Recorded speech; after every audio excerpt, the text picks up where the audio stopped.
What's going on, everybody? Today we're going to be talking about how to heal your family.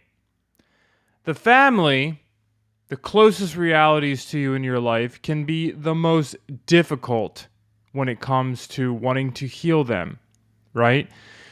Oftentimes we just see our parents or our sisters or our brothers or other family members and they're doing things to hurt themselves, and they're the last ones in the world that are going to listen to. So let's talk about what your family is in comparison to you. Now, I've experienced some really cool reality shifts in my life, and this was one of them. The first dimension of that, the first step to healing your family, is to bring like an understanding in to you healing yourself is actually healing your family. And here's why.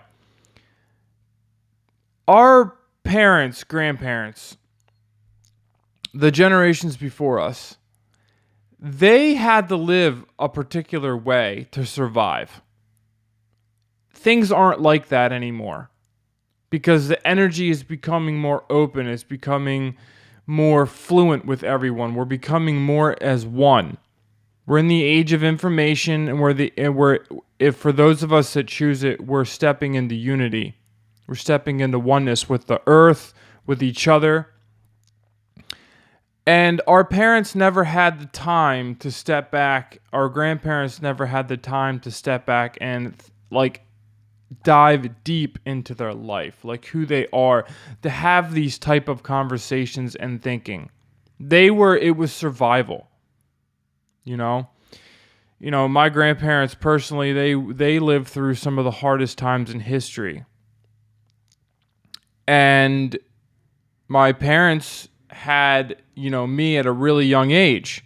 If I had a kid at 20 years old, oh my gosh, like what I have had the chance to go through, to travel around the world, studying different cultures and learning different cultures and experiencing and working with the plant medicine ayahuasca for years on end, and working with an indigenous doctor and experiencing these different theories and diving deep into information, being able to dismantle myself and put myself back together, fall apart this way, fall apart that way, test my own hypotheses of reality, my own truth, and put it to test in my own life to see what works.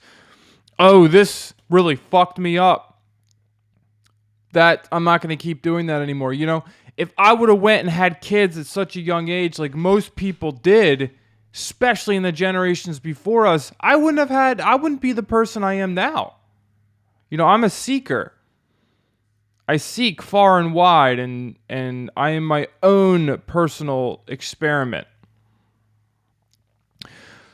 So we have to understand, it's like when we understand our family and the relationship to the family, it really does help. And every single decision that your ancestors have ever done is stored within your DNA. Okay? Every single decision, every single ancestor relationship before you has compiled its energy into your DNA. Your DNA is a computer system. Your DNA is a hard drive of the compilation of energies that has made you up into who you are now. So therefore, by you healing yourself, you're healing your ancestors. You're healing your parents. You're healing your grandparents and all of that. And it might not come out to like fruition like you're thinking, like, oh my God, all of a sudden my parents change or my grandparents change or my sister and my brother. The sisters and the brothers, they're the ones that are gonna, like, they're the closest to you, so they're gonna it's probably not gonna like come to fruition like you're thinking. But the interdimensional changing of your DNA is what is healing them as well. So that is how you heal your family. And also, the concept of healing your family is also something to let go of, because we're not here to heal anyone other than ourselves for a significant portion of our life. Like when we get to a place and we see the interconnectedness and how things work, then we can start reaching out and having a desire to actually want to help. But we cannot ever offer help to those who do not want it, because then it's counterintuitive.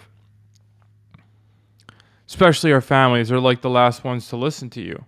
You know, who wants to listen? Who wants to listen? To their younger people in their family. Especially our older generations. Like they're all about like hierarchy and they're dense. It comes from density, and it's not good or bad. It's what they needed to have to survive.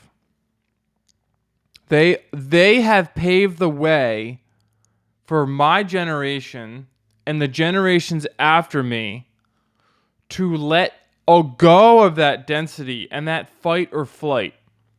They did so much hard work for us to be able to sit here and have conversations to them that are completely pointless. You have to understand that.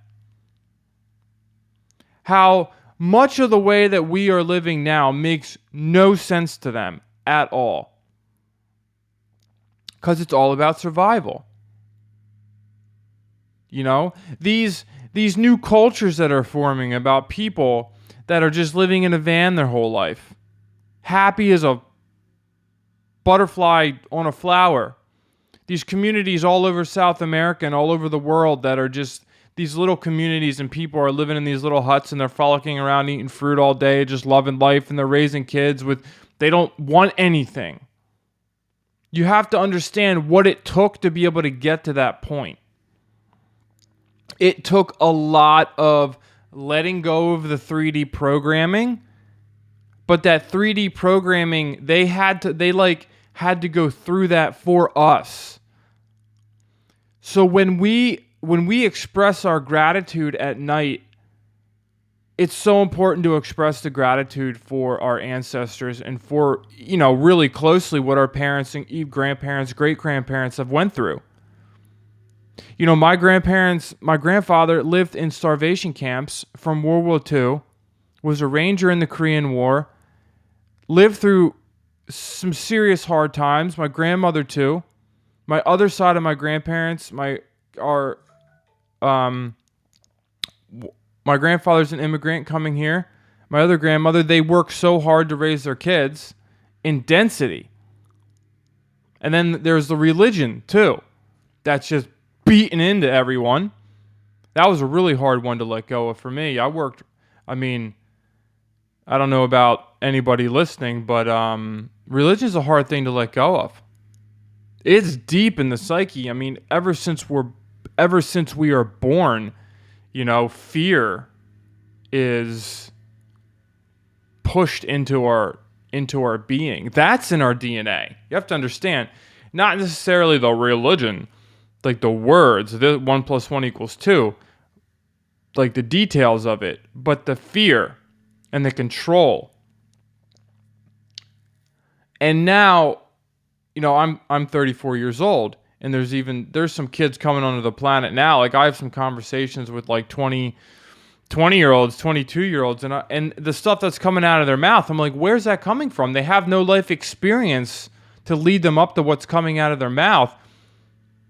But the more that I understand that some of the new generation, some of it scares me, I'm not going to lie, but some of these younger, they don't have the experience, but they have the consciousness.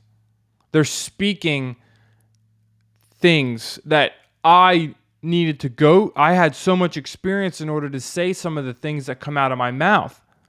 And then there's these younger kids that are just speaking these things. And to me, it's wow. I'm like, where are you coming up with this stuff? And it's naturally flowing through to them. Because they're coming right out of the gate like, happiness and joy and passion and purpose, they're the only things that matter to them.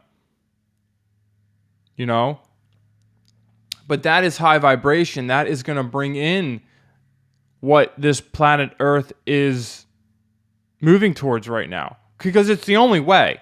If we continue the density and the control and the fear, we are going to be swept away. This Mother Earth will not mess around. We will continue to hurt her, and she will flick us off like a bug. It's very clear. So by us starting to letting go of the desire to want to heal our family, first of all, to realizing that our family is the way that they are for a very specific reason. And it's a blessing that they work so hard in their life so we can actually get to this point where we are now. And also be the example. Be the example. One of the hardest things for me is like diet and lifestyle, you know what I mean, for my family.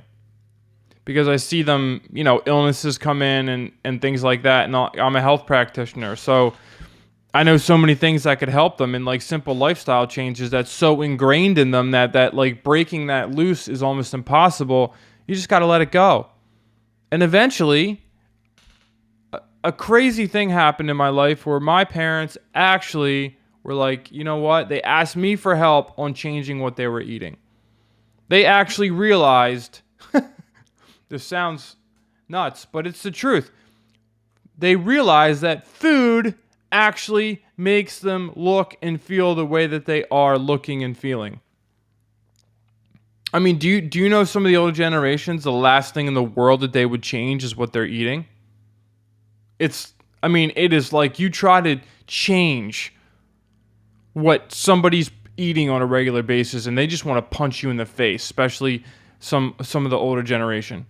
And you're like, oh my gosh, diabetes, and the reason why you're overweight and your teeth fall out and like all this stuff is because of what you're eating. It's the last thing they want to hear. You just got to love them. They're your family. Doesn't matter, right? So, and I knew I went through a big dimensional shift when my family started to change. And they've changed a lot. And it's amazing. I've drank ayahuasca with my father. I've drank ayahuasca with my sister. When they came into that realm, I knew something was happening, that I knew like I unlocked a secret in life. Because in the beginning of that journey, when I started working with plant medicine, I was the black sheep. I was like, they didn't want nothing to do with it. They wouldn't even talk about it with me. I don't know if they were getting their information off of Google, but let me tell you what. And then life brought them to the point where they knew they needed some help, and they saw what it did for me without me talking about it. Really, once I shut up and I just like let things be, then they were like, oh my gosh. And then my sisters drank the medicine a few times, and I've drank the medicine with my father. And it's changed their life completely. It was a blessing. It's a blessing. And also to see your parents starting to want to eat right, away from the meat and potato paradigm that this country was brought up on. We call it the SAD diet, the standard American diet. So, but it all starts when we start to change our DNA. That's the main point of this. Epigenetics, right? When our choices and our inner dialogue with ourself and what we're doing in this reality, when we start to change our DNA, it will change our reality. It molds back into our generations, and they are thankful for the changes that you are doing. They really are. I've had some generational experiences. It's not what these words are about today. Maybe one day I'll share about that. But your ancestors, exist on a timeline also. Time isn't like a linear thing. Like, you carry them with you, their influence, their choices, and also by you healing, you are working that energy backward to them. If you want to look at it in a linear way backward, it's kind of at the same time. But you're doing a lot. Just by healing yourself, you are doing so much. Before you want to help someone else, before you want to help your family, when the focus and the vibration goes inside, you are doing all of that already. So let this just be encouragement to each and every single one of you. It was just a lesson in my life that I learned. And it was we love our family so much and we want them to be better. But what is better to them may not be better to us. We must let everyone ride their wave. But when the hand is out for help, extend the hand. Only until the hand is reached out. Many blessings, everyone. I continue just to support you on this journey on life. Leave me a comment. Let me know what you think about all this. If you've had an experience when your family started to heal, it's like a song to your heart. Me personally, I don't know about you. Let me know. Much love. Taking care of yourself is taking care of the world.